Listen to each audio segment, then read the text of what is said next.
হ্যাঁ, মটন বিরিয়ানি হয়তো অনেক খেয়েছেন, কিন্তু এইরকম দেশি স্টাইলে মটন বিরিয়ানি আপনি কখনো খাননি। পেঁয়াজ, রসুন, কাঁচা লঙ্কা, আদা পেস্ট করে নিয়ে আমি কলা পাতার মধ্যে মটনগুলোকে ঢেলে যেসব মশলা আমি খেয়ে থাকি, বেসিক মশলা, সেগুলোই দিয়ে নিলাম। স্বাদ মতো নুন দিয়ে কাঁচা সর্ষের তেল দিয়ে ভালো করে মেখে ঢেকে রেখে দিলাম। বাসমতি রাইসটাকে ভালো করে ধুয়ে একটু ভিজিয়ে নিলাম। এদিকে দেখো, পেঁয়াজের বেরেস্তাটা খুব সুন্দর করে দুটো কড়াতে বানিয়ে নিলাম। তার মধ্যে গোটা গরম মশলা, তেজপাতা, জিরে ফোড়ন দিয়ে পেঁয়াজ একটু দিয়ে দিলাম। একটু ভাজা হয়ে গেলে কেটে রাখা টমেটোগুলো দিয়ে দিলাম। এবার একটু নাড়াচাড়া করে মেখে রাখা মটনটাকে তুলে নেব। এবার দেখো, মটনটা এদিকে হতে হতে আমি আলুটাকেও আর একটা কড়াতে দিয়ে দিলাম। একটু ভাজা হতে থাকবে আর মটনটাকেও একটু চাপা দিয়ে একটু কষিয়ে নেব।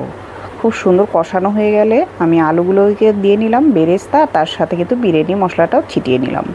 খুব ভালো করে একটু কষিয়ে আর একটু রান্না করে নেব। গরম জল দিয়ে একটু ঝোল দিয়ে ঢাকা দিয়ে একটু সেদ্ধ করে নিলাম। বিরিয়ানির চালটা দিয়ে ভাতটাও বানিয়ে নিলাম। ভাত হয়ে গেলে ছেঁকে নেব।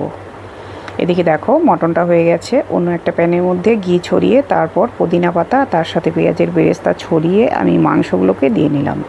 উপর থেকে বিরিয়ানি মশলা, তার সাথে পেঁয়াজের বেরেস্তা, ঘি একটু ছড়িয়ে উপর থেকে লেয়ার বানিয়ে ভাতটাও দিয়ে দেব।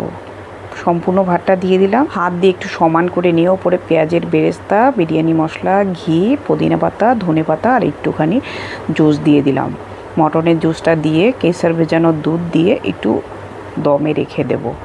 ঢাকা চাপা দিয়ে সুন্দর করে কম আঁচে আমি 15 থেকে 20 মিনিট রেখেছিলাম।